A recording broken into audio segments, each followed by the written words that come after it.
Glória ao nome de Jesus. E disse-lhe, porém, o Senhor: vai, porque este é para mim um vaso escolhido, para levar o meu nome diante dos gentios e dos reis e dos filhos de Israel. Saulo de Tarso, por incrível que pareça, foi um vaso escolhido por Jesus Cristo.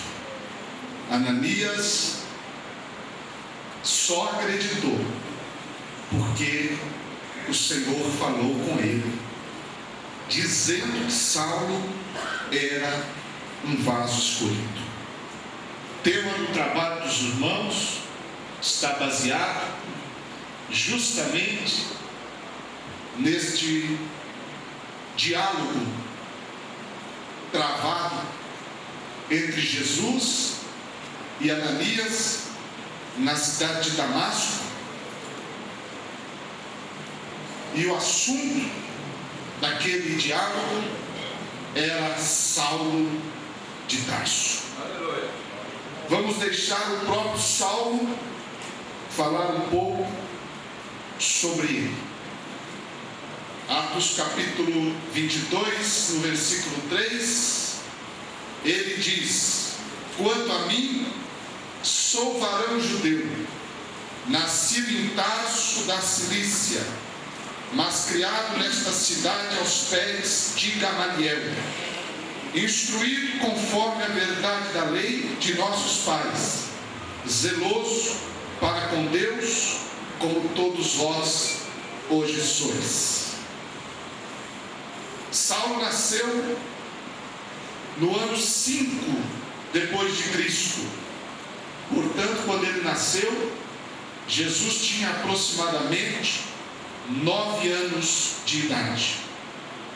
A cidade do seu nascimento é Tarso, capital da província da Cilícia, uma das mais importantes cidades, não apenas naqueles dias, mas desde a antiguidade.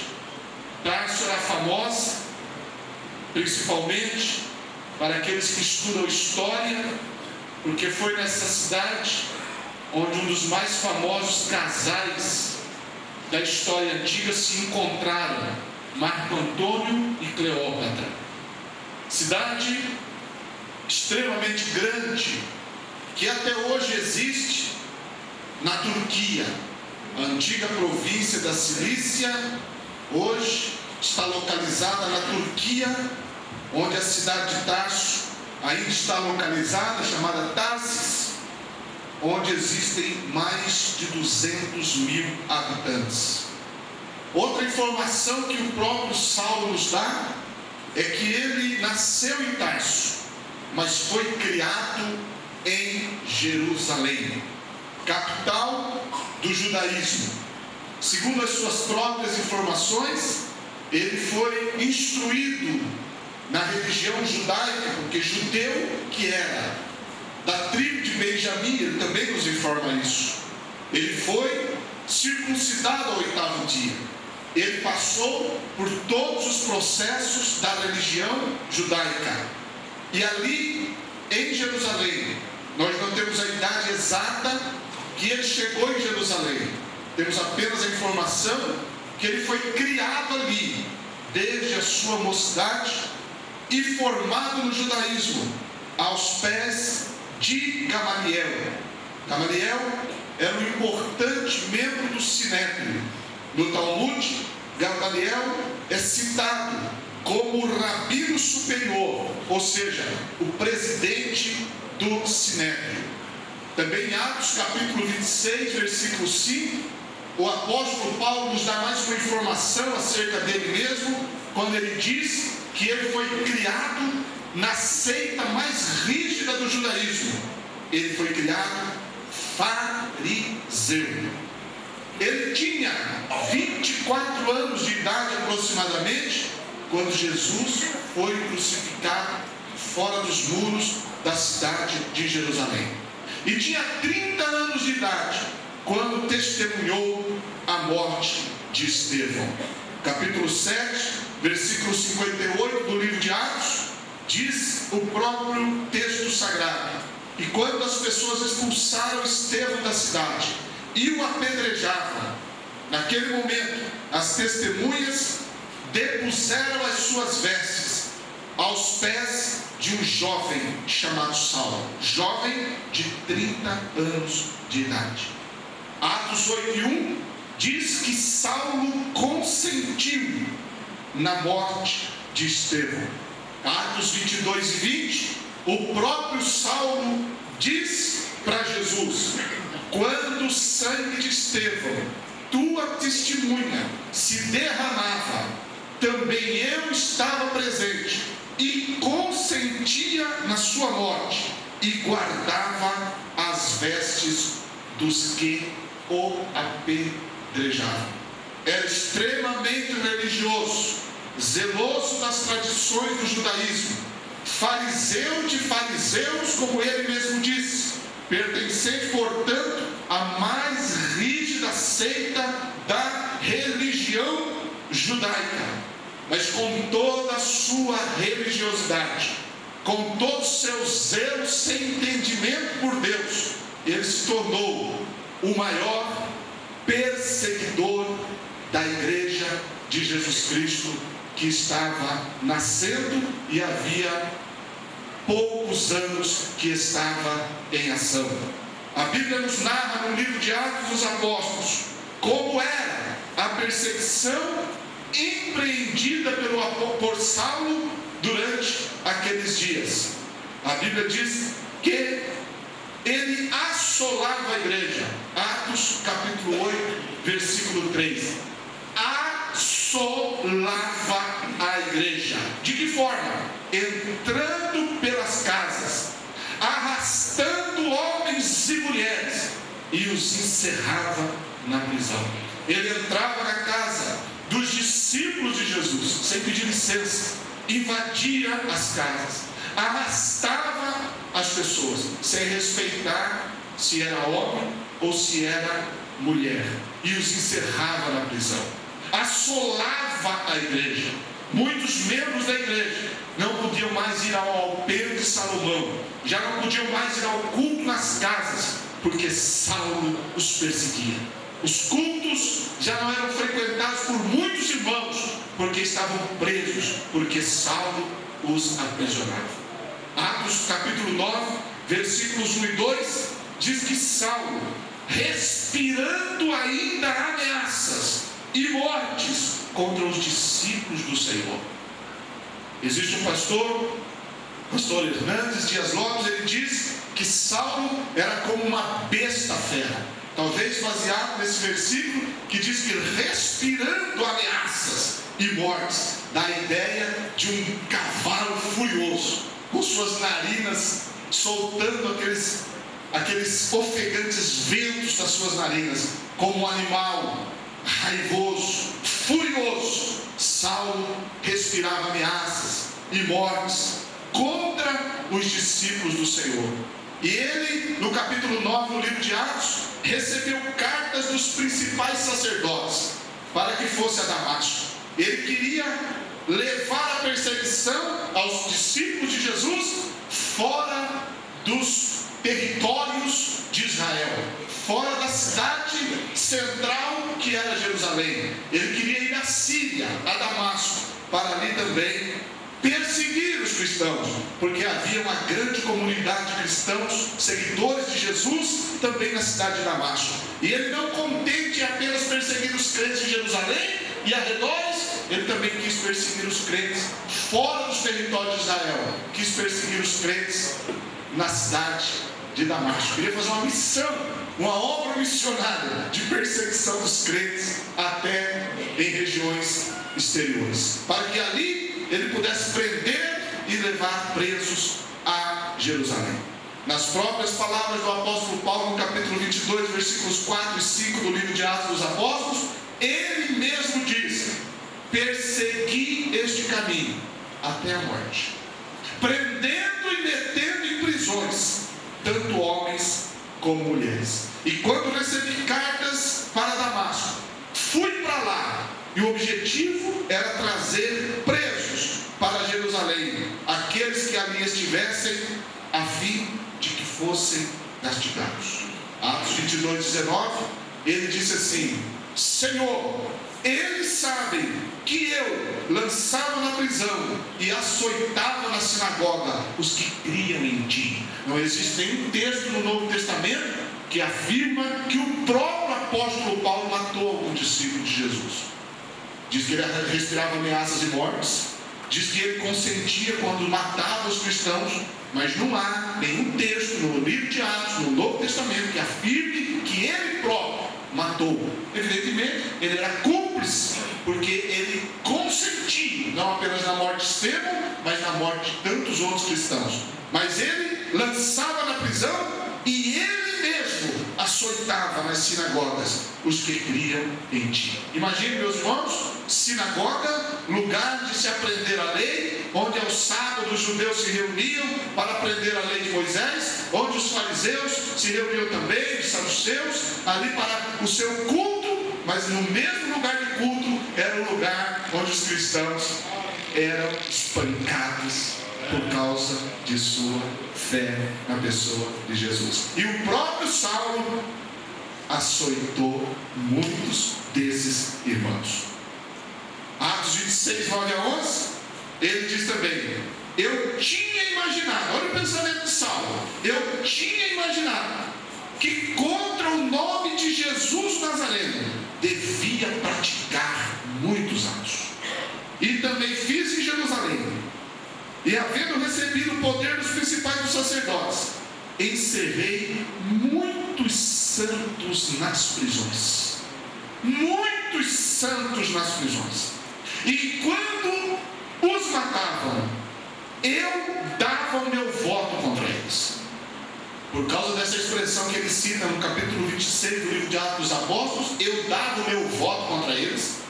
Paulo era membro do Sinédrio, que o Sinédrio que votava e aprovava a morte dos cristãos. Então Saulo, além de ser fariseu, além de ser um homem extremamente religioso, era também membro, possivelmente, do grande tribunal dos judeus, embora fosse novo, mas fazia parte desse terrível tribunal chamado Sinédrio. Encerrei muitos dos santos nas prisões, e quando os matavam, eu dava o meu voto contra eles, e castigando-os muitas vezes por todas as sinagogas, os obriguei a blasfemar. Olha o terror que era esse homem. Ele, além de espancar os cristãos, açoitar os cristãos, e quando eram condenados à morte, votava a favor da morte dessas pessoas. Além disso, ele também obrigou muitos cristãos a blasfemar de Jesus, a ofender o nome de Jesus. E enfurecido demasiadamente contra eles, até nas cidades estranhas os persegui. Olha que quadro terrível era esse homem, Saulo de Tarso. Por isso que não é de estranhar que quando Jesus chega para Ananias e diz assim: vai na rua direita, na casa de Judas, porque há ali um homem de Tarso chamado Saulo, e ele está orando, e ele teve uma visão, e nessa visão ele viu que entrava um homem chamado Ananias, que colocava as mãos sobre ele, para que ele pudesse voltar a ver. Quando Ananias ouviu o nome Saulo de Tarso, ele tremeu da cabeça aos pés. Ele estremeceu, porque era um perseguidor. Por isso ele disse: eu tenho ouvido desse homem, e ele veio aqui para perseguir os teus seguidores, Jesus. Foi aí que Jesus surpreende Ananias e surpreende a todos nós, dizendo: vai, porque este é para mim um vaso escolhido. Surpreendentemente, Jesus disse que esse Saulo era um vaso escolhido. Escolhido. Mas que homem terrível, mas escolhido. Que homem mau, mas escolhido. Que perseguidor feroz, que fera terrível, escolhido. Espancador de cristãos, mas escolhido. Missionário contra a fé, mas escolhido. Espancador, votando contra os cristãos, para a morte dos mesmos, escolhido. Ele não sabia, mas era escolhido. Quando ele ficou sabendo? Quando ele está no caminho de Damasco. E a Bíblia narra no capítulo 9 a conversão de Saulo, que ele vai de caminho para Damasco. E de repente, num dado momento, naquele caminho, o cerca um resplendor de luz do céu. O vaso escolhido, que não sabia que era, chegou o momento de Deus tratar com ele. Chegou o momento de Jesus tratar com Saulo de Tarso. E ele escolhe justamente um ponto entre Jerusalém e Damasco. E num dado momento, no caminho, quando ele vai uma comitiva com ele mesmo, de gente da mesma qualidade dele, para perseguir os cristãos, para amarrar, que o pensamento dele é: eu vou, prendo, amarro e trago para Jerusalém, para serem alguns espancados e outros mortos. Esse era o pensamento dele. Mas Jesus tinha outros projetos, Jesus tinha outros planos. No caminho de Damasco, a vida do vaso escolhido ia ser mudada. Ia ocorrer no caminho de Damasco uma transformação. Na nossa linguagem, a conversão iria ocorrer no caminho de Damasco. O vaso escolhido no caminho de Damasco, ele foi de repente, subitamente, o texto diz, cercado pela luz do céu. Só o céu podia convencer aquele homem. Só o céu podia trazer um freio na vida daquele homem. Era aproximadamente meio-dia. A luz do céu resplandece mais. A luz do céu fala da glória de Deus. O vaso escolhido, de repente, foi surpreendido pela luz do céu. Quando ele é surpreendido por essa luz, eu gosto quando a Bíblia diz assim: o cercou uma luz do céu. O cercou. Não tinha jeito mais. Não tinha para onde ele correr. Não foi na frente. Não foi do lado. A luz o cercou. O vaso escolhido foi cercado por Deus. Deus sabe cercar os seus vasos escolhidos. Não tem para onde correr. Quando Deus cerca, não tem para onde correr. Glória ao nome de Jesus. Quando ele é cercado, o único espaço que Deus deixa para ele é para baixo. Ele cai, possivelmente viajando a cavalo. Ele cai por terra. Não é valente, não é poderoso, não é bravo, não é besta-fera, não tem a autoridade dos principais sacerdotes. Mas agora o negócio do vaso escolhido é com o céu. É o céu que chega no caminho de Damasco. É o céu que manda uma luz que o cerca. É o céu que o derruba por terra. Glória ao nome de Jesus para sempre. O vaso escolhido cai por terra. Deus começa a humilhar o vaso escolhido. Porque Deus tem um projeto. E para Deus trabalhar no vaso escolhido, Ele tem que quebrar. Ele tem que jogar por terra. O vaso escolhido cai por terra. Quando o vaso escolhido cai por terra, ele ouve uma voz. Uma voz que foi dada diretamente para ele. Não foi com mais ninguém. Mais ninguém ouviu claramente aquela voz. E quando ele está caído por terra, o vaso escolhido escuta. Olha que Deus trabalhou no vaso escolhido de uma forma total. Primeiro, o corpo, Deus derrubou por terra. Segundo, os olhos, Deus secou o vaso escolhido. Terceira coisa, Deus falou com o vaso escolhido e disse assim: Saulo, Saulo, por que me persegues?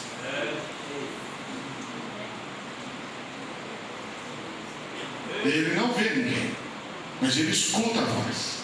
E eu gosto quando a Bíblia diz assim: e ele, tremendo e atônito. Tremendo e atônito. Atônito é mais do que assustado. É apavorado. É um pavor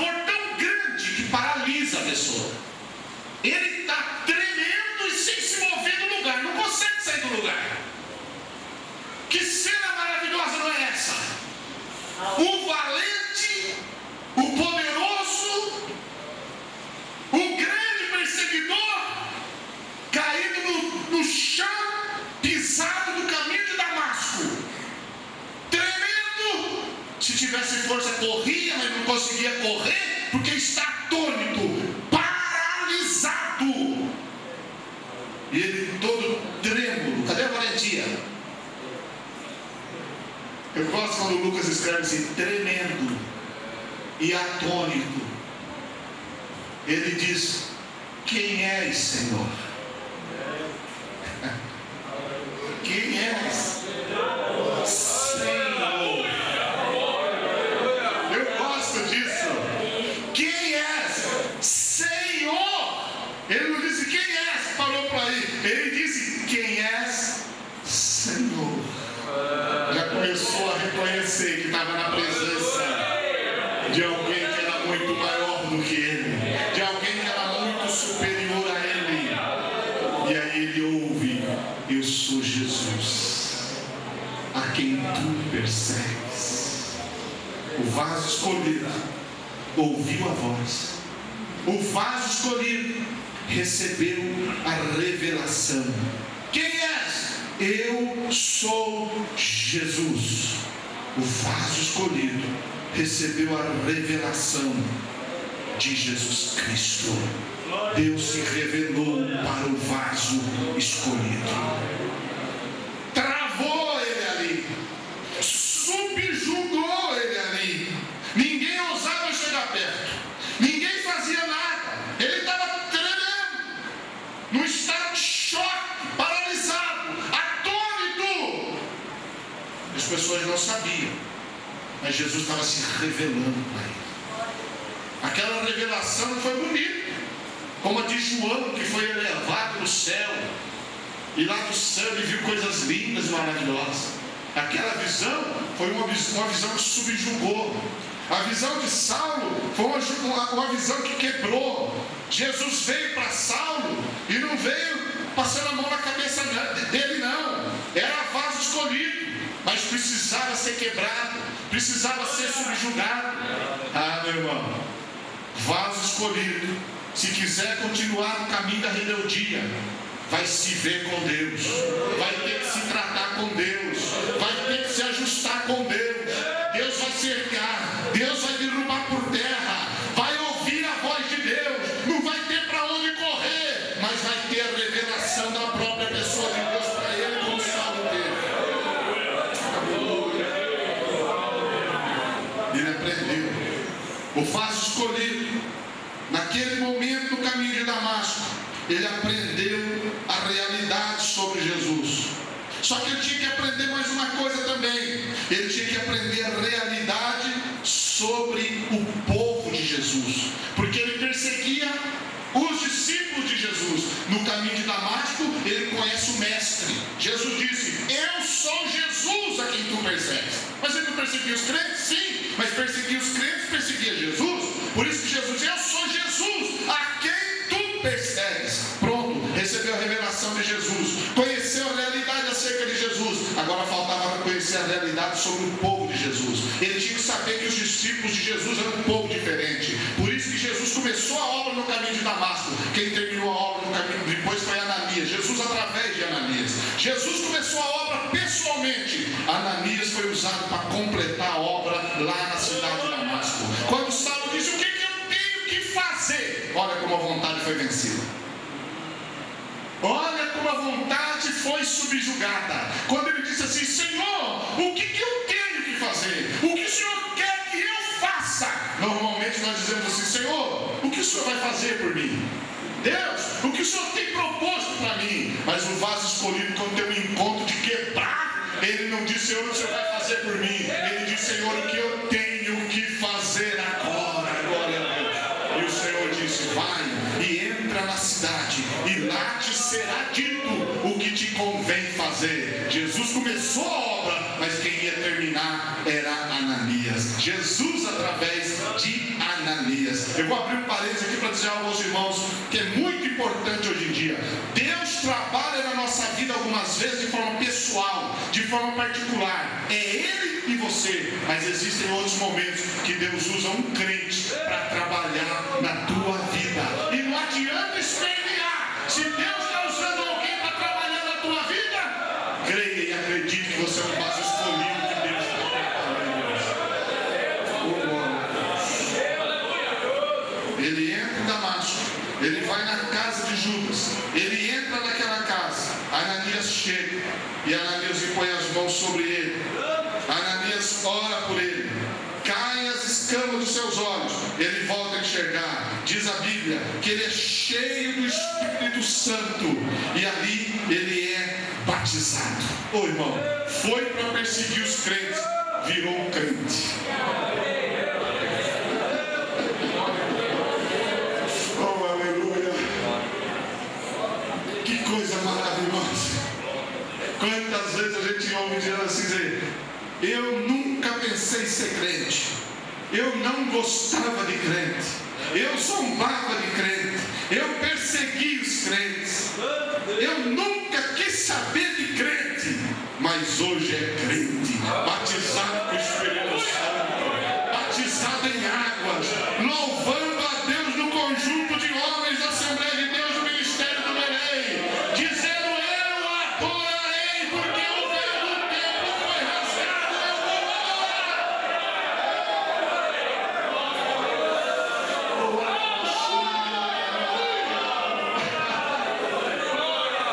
Sabe por que aconteceu tudo isso?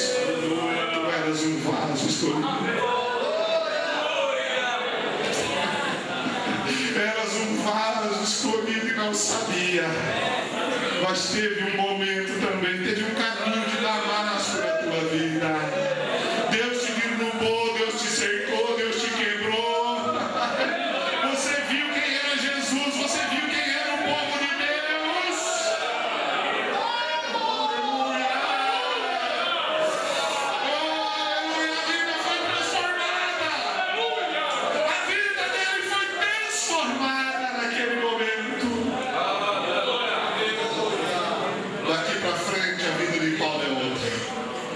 De perseguidor se torna perseguido. De alguém que criticava e fazia tudo contra o nome de Jesus, se torna o defensor do nome de Jesus. Começa em Damasco. E as pessoas vão pegar ele, tem que correr em Damasco. Ele vai para o deserto da Arábia, fica 3 anos. Depois ele vai para Tarso, depois ele viaja para alguns lugares. Barnabé o leva a Antioquia. Enfim, a história de Paulo depois nós conhecemos um pouco mais através do livro de Atos dos Apóstolos.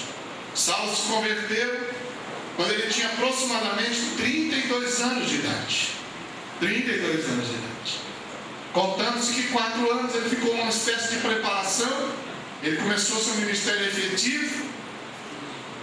Depois, com 36 anos de idade aproximadamente. Saulo morreu no ano 67 depois de Cristo. Ele teve um ministério de 26 a 27 anos. Mas um ministério produtivo. Mas um ministério poderoso. Até os 32 anos de idade foi uma pessoa. Depois dos 32 anos de idade foi outra pessoa, completamente diferente. Tudo isso porque era um vaso escolhido. Eu gosto disso. Vaso escolhido. Que teve uma vida desde a casa de Judas em Damasco até a prisão em Roma no ano 67 depois de Cristo, quando ele foi condenado à morte pelo imperador romano Nero. Ele que muitas vezes deu seu voto a favor da morte de muitos cristãos, agora recebe a sua sentença de morte. Jesus disse para Ananias: vai, porque este é para mim um vaso escolhido, para levar o meu nome aos gentios de longe, e aos reis e príncipes da terra, e aos filhos de Israel. Cumpriu-se cabalmente na vida dele o que Jesus disse, porque Paulo levou o nome de Jesus na presença de reis, Agripa. Ele levou o nome de Jesus na presença de grandes governadores e pessoas importantes do Império Romano. como Festo. Ele levou o nome de Jesus diante de centuriões importantes ali em Jerusalém. Ele levou o nome de Jesus na ilha de Chipre, diante do famoso procônsul chamado Sérgio Paulo. Ele viajou pela região de Icônio, ele foi por Listra, ele viajou em Derbe, ele viajou na região da Galácia, ele visitou toda a ilha de Chipre, ele visitou a Europa, ele foi na Macedônia, ele abriu trabalho em Filipos, ele desceu até Acaia e abriu a igreja em Corinto, subiu a Tessalônica e fundou a igreja de Tessalônica. Saulo escreveu muitas cartas, como foi citado aqui pelo irmão Overlândio. Foi um profítico escritor. Por muitas vezes foi preso, porque Jesus disse para Ananias também: ele vai levar o meu nome, mas eu vou mostrar para ele o quanto ele deve padecer pelo meu nome. Vaso escolhido para sofrer, vaso escolhido para evangelizar, vaso escolhido para fazer a obra, mas vaso escolhido para levar no seu corpo as marcas do Senhor Jesus Cristo. Por isso ele diz em Gálatas: a partir de agora ninguém me incomode mais, porque eu trago no meu corpo as marcas do Senhor Jesus Cristo. Não se iluda achando que isso é marca espiritual, não, é marca física, porque muitas vezes ele não espancou o crente na sinagoga, pois agora ele foi espancado também algumas vezes. Na carta aos Coríntios ele disse: tomei 5 quarentenas de açoite menos 1, faça os cálculos, não vou fazer para você. Levou várias vezes pancadas e escárnios. Alguma vez ele foi apedrejado lá em Derbe, as pessoas disseram: está morto. Voltaram as costas, os irmãos chegaram, viram que ele estava respirando, ele entrou na cidade e continuou a pregar. Em Corinto foi perseguido, em Tessalônica teve que correr, em Filipos ele foi preso, levado no cárcere, mas Deus mandou um terremoto no cárcere e levou Saulo daquelas costas. Saulo sofreu inúmeras coisas na sua vida. Algumas vezes ele diz assim: eu sofri naufrágio, eu padeci jejum, eu passei fome. Muitas vezes fiquei na borrasca do mar. Quantos naufrágios eu sofri, a Bíblia narra alguns deles. Quantos sofrimentos. E ele disse assim: além dos sofrimentos exteriores, com falsos irmãos, com falsos apóstolos, com perseguidores, ainda me aflige todos os dias o sofrimento interior por todas as igrejas. Foi um formador de discípulos, foi um homem que formou líderes para cuidar da igreja, teve filhos na fé como Tito e Timóteo. Foi um homem que trabalhou constantemente e incansavelmente, muitas vezes com as próprias mãos, quando a igreja não tinha condição de sustentá-lo. Ele fazia tendas para se manter, junto com Áquila e Priscila na cidade de Corinto. Algumas vezes a igreja o ajudava, como ocorreu através da igreja de Filipe e também a igreja de Tessalônica e outras igrejas que o mantinham financeiramente para que ele pregasse. Ele trabalhou muito. Ele chegou e disse assim: eu tenho trabalhado mais do que todos os outros apóstolos que foram antes de mim. Todavia não fui eu, mas foi a graça de Deus na minha vida. Esse homem que teve um ministério de aproximadamente 26 anos, ele teve um dos maiores privilégios que um ser humano pode ter. Na carta aos Coríntios, no capítulo 12, ele diz assim: conheço um homem em Cristo, se no corpo não sei ou fora do corpo não sei, foi arrebatado até o terceiro céu, e ali no paraíso ouviu palavras inefáveis que não é lícito falar ao homem. Este homem teve o privilégio de chegar no paraíso, foi arrebatado na presença do grande e poderoso Deus.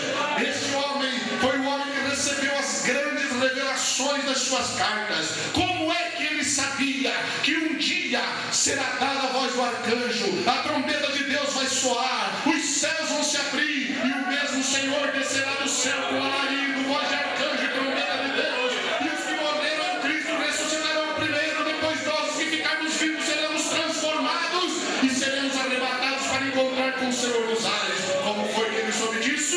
Ele explica aos Gálatas quando ele diz assim: o evangelho que eu vos anuncio não recebi de homem nenhum, mas recebi por revelação de nosso Senhor Jesus Cristo.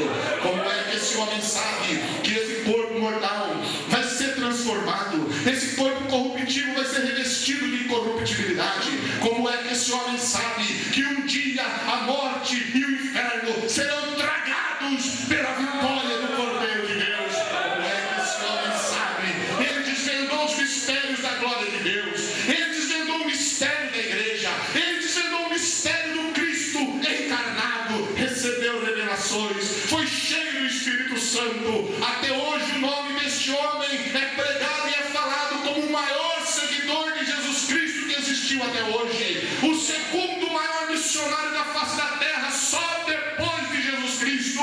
Esse homem que sofreu tanto por Jesus, mas morreu como um gigante na fé, porque antes de morrer ele escreve a Timóteo e diz: eu já estou sendo oferecido como libação sobre o sacrifício, o tempo da minha partida está próxima, mas eu combati o bom combate, acabei a carreira, guardei a fé, e desde agora a coroa da justiça me está guardada, a qual o Senhor, justo juiz, me dará naquele dia. Aleluia!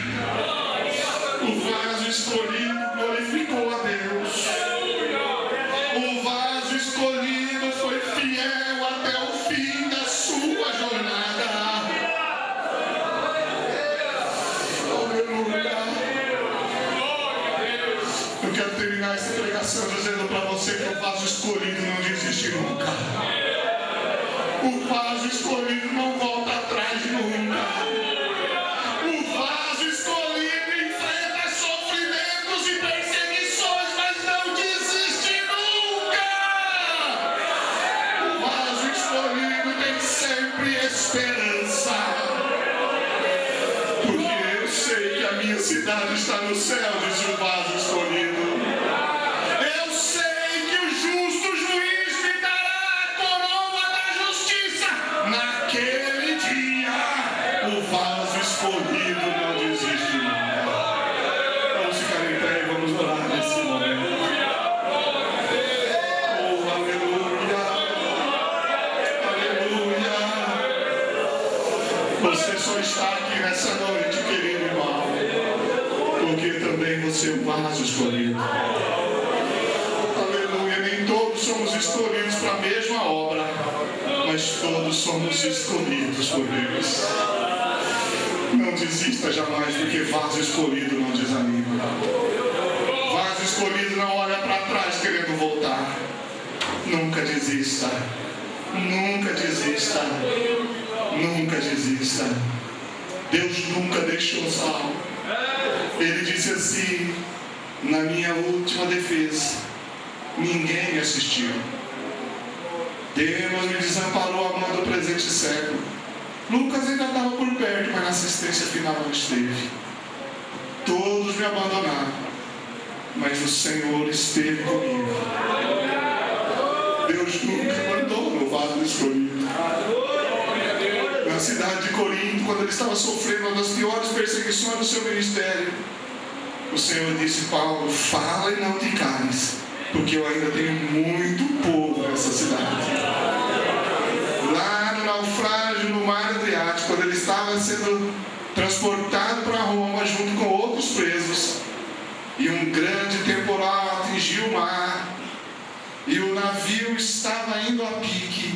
Antes do navio sofrer esse terrível naufrágio, o Senhor Jesus enviou um anjo e disse: Saulo, não temas, porque eu dou para você a tua vida. Aleluia. E dou a vida de todos que navegam contigo, não vai acontecer nada. Oh, aleluia. O vaso escolhido não morreu rico, porque nunca buscou riquezas materiais. Porque foi o vaso escolhido que disse assim: o amor do dinheiro é a raiz de toda espécie de males. E muitos, querendo ser ricos, se perdem em muitas tentações nocivas e destrutivas. O vaso escolhido nunca pregou teologia da prosperidade. O vaso escolhido nunca explorou igrejas ou explorou crentes. O vaso escolhido viveu humilde. E os últimos e únicos bens que ele tinha na vida, ele estava preso em Roma. Era a sua última prisão. Era o inverno que estava chegando, inverno terrível. Ele escreve a Timóteo e diz: me traga a capa que eu deixei em Troade.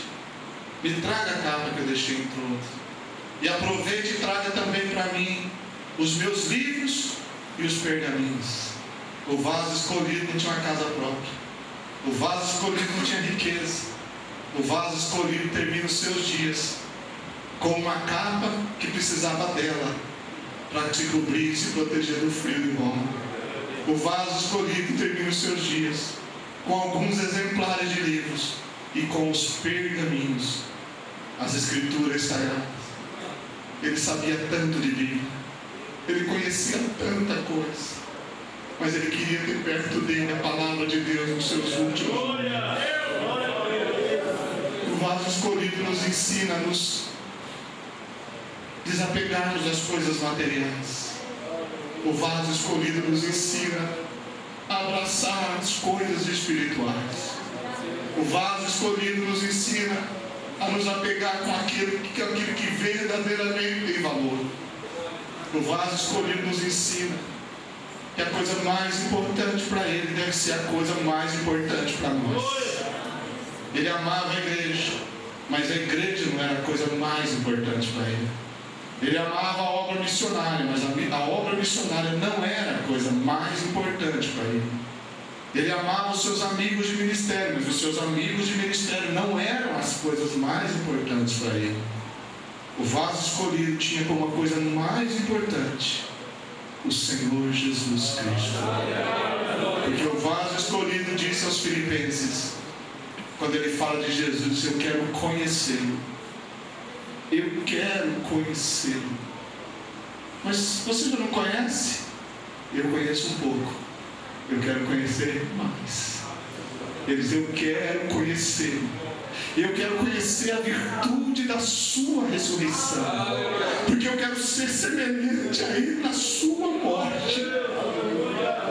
Qual que é o maior desejo do teu coração aqui nessa noite, vaso escolhido de Deus? Qual é o maior desejo do teu coração aqui nessa noite, vaso escolhido de Deus? Que seja o conhecer Jesus. Que seja o ser semelhante a Jesus. Que seja o ser parecido com Jesus. O vaso escolhido conseguiu. O vaso escolhido conseguiu. Porque ele disse em Gálatas, estou crucificado com Cristo. E não vivo mais eu, mas Cristo vive em mim.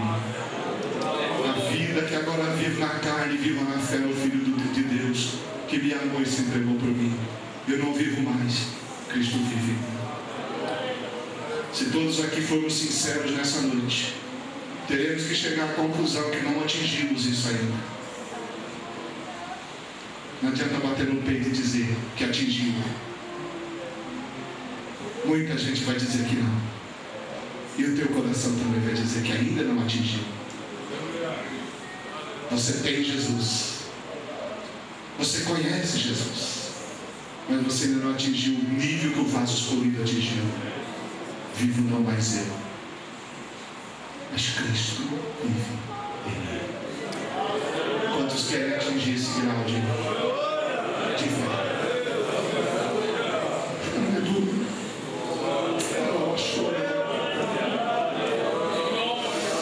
Eu não vou chamar ninguém aqui à frente nesta oração. Eu quero muito crescer, irmãos. Não crescer para o meu nome aparecer como um pastor importante. Eu quero crescer em Cristo. Diz o Willis, eu não quero ser reconhecido por ninguém. Mas eu preciso ser reconhecido em Cristo, por Cristo, em Cristo. Oh, aleluia. Muita gente está perdendo a fé hoje em dia, meus irmãos. Muita gente está olhando para um e olhando para o outro, quando deveria parar de olhar para os outros e olhar para si mesmo. Eu quero fazer um convite a você nessa noite, não precisa sair do teu lugar. Tenha o desejo que o vaso escolhido teve. Eu quero conhecê-lo. A virtude da sua morte, da sua ressurreição. Ah, que o Espírito Santo venha sobre nós nessa noite de uma forma maravilhosa. Que o Espírito Santo tire algumas escamas dos nossos olhos. Que o Espírito Santo amplie a tua visão nessa noite. Levante a sua mão e vamos orar. Senhor Deus, eu te louvo, Senhor. Eu te adoro. Porque o Senhor levantou Saulo, transformou ele em Paulo, e através da vida dele, o Senhor nos ensinou e nos ensina tantas vezes. O amor, a paixão, a fibra, o ânimo, a intrepidez, a coragem, a valentia, a submissão de Paulo. Aleluia, aleluia, aleluia, aleluia. Nós olhamos para ti nessa noite, através da vida de Paulo. Nós olhamos para ti nessa noite, na ótica de Paulo. Eu quero mais de ti, Jesus. Eu preciso mais de ti, Jesus. Aleluia! Nós não queremos nada que o mundo nos oferece. Queremos o Senhor. Oh Deus, sabemos que somos vasos escolhidos por ti. Ajuda-nos, Senhor, a viver, a ser fiel até o fim da nossa jornada. Aleluia, aleluia, aleluia, aleluia, aleluia, aleluia. O vaso escolhido foi cheio do Espírito Santo desde Damasco até Roma. Sejamos cheios